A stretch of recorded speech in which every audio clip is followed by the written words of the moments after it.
اب ریئیکٹ کیا ہوا ہے، ٹھیک ہے، انہوں نے اکنالج کیا ہے میرے میسج کو. اس کے بعد میں نے انہیں اور میسیجز بھیجے ہیں کہ جی دیکھیں اب کیونکہ اریسٹ کر لیا گیا ہے تو آپ فوکس ان ملزمان پر کریں، ٹھیک ہے، اور جو یہ لیپسز آپ کی طرف سے ہوئے ہیں انہیں ریکٹیفائی کریں. انہوں نے مجھے جواب دیا نوٹڈ، ٹھیک ہے.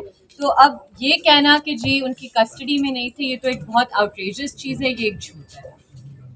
یہ بتائیے گا کہ ایک تو سب سے پہلے جو ہے آپ نے کہا کہ جی ان کی ایکسٹرا جوڈیشل کلنگ ہوئی، اور ساتھ میں ایک چیز بڑی سوشل میڈیا کے اوپر چل رہی ہے کہ یہ جو ایف آئی آر کٹوائی گئی تھی کس کی مدعیت میں کٹوائی گئی تھی؟ آپ کس ایف آئی آر کی بات کریں؟ انکاؤنٹر جی والے جی ایف آئی آر نہیں جو پہلے ایف آئی آر. جی دیکھیں آبویسلی میں نے آپ سے پہلے بھی گزارش کی ہے، پلیز صحافیوں کو رسپانسبلی بیہیو کرنا چاہیے.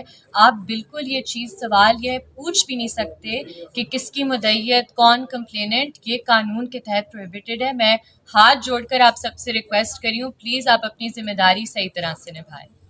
آپ نے جو پریس کانفرنس کی وہ پولیس کے حوالے سے آپ نے کی، کیا آپ کو لگتا ہے کہ یہ ملزمان جو تھے ان کے پیچھے کوئی اور انوالو تھا، اس کو بچانے کے لیے کیا گیا ہے یا کسی اور وجہ سے؟ دیکھیں سوال تو ڈیفینیٹلی اٹھتا ہے، میں کوئی بات اس پر ڈیفینیٹیولی اس لیے نہیں کر سکتی کیونکہ جو ان کی وجوہات ہیں ان کا بہتر ان کو ہی پتہ ہے. لیکن جو مجھے ایز اے لائر اور ایز اے پرسن سینس اس چیز کی مل رہی ہے کہ اگر پولیس نے، کیونکہ اتنی بڑی کیس میں گرفتاری 15/2 کو ہو گئی تھی، تو اگر آپ انہیں ٹرائل کے لیے پیش کرتے تو لوگ تو واہ واہ آپ کی کرتے کہ جی آپ نے اتنا بڑا کیس سالو کر دیا، آپ مجرمان تک پہنچ گئے ہیں.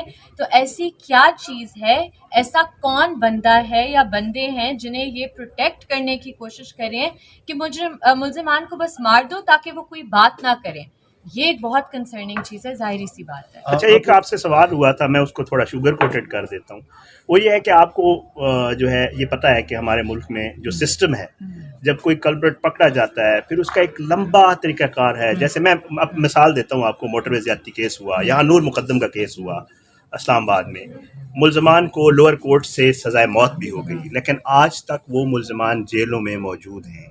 کیا آپ کو نہیں لگتا کہ یہی وجوہات ہیں، لوگ یا پولیس پھر اپنے ہاتھ میں قانون لیتے ہیں اور یہ سارا کچھ کرتے ہیں؟ نہیں دیکھیں اس کی تو کوئی بھی، اس کا کوئی جواز نہیں بنتا، اس کی کوئی جسٹیفیکیشن نہیں ہے. چاہے کچھ بھی ہو آپ قانون اپنے ہاتھ میں نہیں لے سکتے.